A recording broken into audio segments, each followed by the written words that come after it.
Hello everyone! So the other week I took some time to check out Mass Effect New Earth, the latest, quote, 4D experience at California's Great America. I posted about it a bit while I was there, but what I said on Twitter was still very accurate. The ride was as good as Conrad Werner. Now, before we get ahead of ourselves, let's get the big question out of the way. Does this ride tie in Mass Effect 3 with Mass Effect Andromeda? The answer is no. It only goes into the action where Reapers start attacking human settlements, so within the timeline of Mass Effect 3. That said, let's go into the good and the bad. The visuals were definitely well done, and the experience definitely tries to keep the sights, the sounds, and the smells very accurate to what you'd expect in space and the tundra. It makes the experience authentic enough, making you believe that you're flying through everything and you're actually experiencing all of this firsthand. Unfortunately, I have way more criticisms about the ride. Do keep in mind, however, that my perspective does come from being an avid Mass Effect fan. Although I definitely have had my share of rides at different theme parks around the country, being a fan definitely drives up my expectations. Let's start with the, quote, story. Overall, it tries too hard and too fast, forcibly shoving a lot of information in your face. It's definitely cute how it's supposed to be a timeshare advertisement, so advertising the Terra Nova settlements. And the ride definitely tries to keep that theme going with the televisions that pitch the story to you while you're waiting in line. However, putting myself into the shoes of someone who hasn't played Mass Effect, I imagine it's all pretty confusing because your captain is talking to two sassy alien dudes, and all of a sudden people are getting attacked by a purple metal thing. There's little explanation to who Garrus and Rex are, and for those who even know who they are, their cameos are very, let's talk smack about Conrad for no reason. Now, the show is only as good as Conrad Werner. In my version of the ride, it wasn't. Now, I'm biased because I have played Mass Effect, and I know who Conrad Werner is. The real Conrad Werner is a 30 going on 40-year-old fanboy. The actor portraying Conrad looked like he was in his early 20s.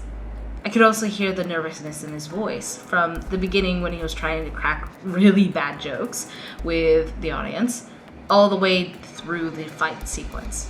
Sure, Conrad Werner was an awkward guy, but he was fanboy awkward, not nervous awkward.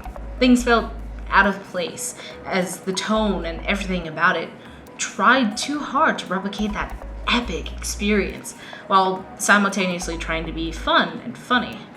It didn't capitalize on either, and I attribute that to the very dude, whoa experience represented by the actor.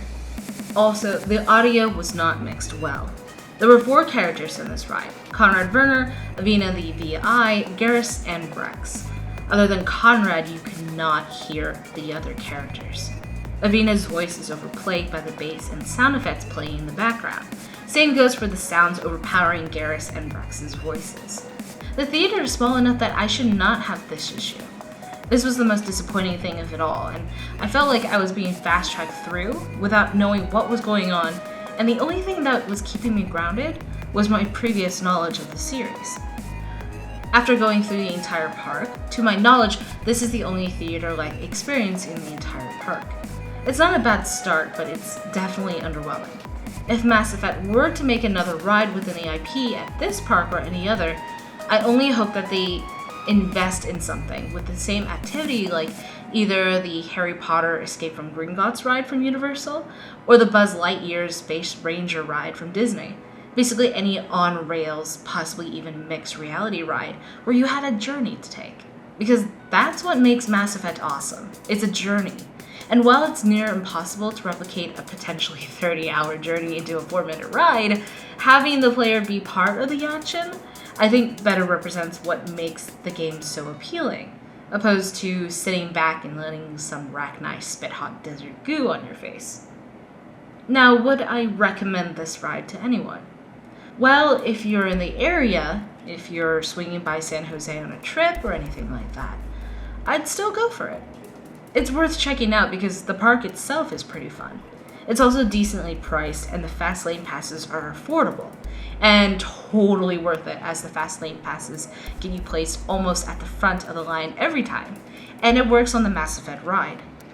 That said, if you want to fly across the country, or perhaps the world, just for a shot at looking at this ride, don't. It's underwhelming. And as much as I love Mass Effect, I think you'll find your money better spent on either pre-ordering Andromeda or playing through the trilogy all over again. My name is Ash. I hope this review helped you. If you have any more questions on the ride itself, let me know in the comment section below. Like if you like, dislike, and comment if you don't. I'll see you next time. Hey guys, here from Great America. Say hi, Justin. We're doing this? Hey. Yeah. Yes, we're doing YouTube. this. So we're gonna check out the Mass Effect ride that is gonna be somewhere in this. We don't know have a map. It's somewhere in this park. We're in Peanuts World right now. It's getting wet.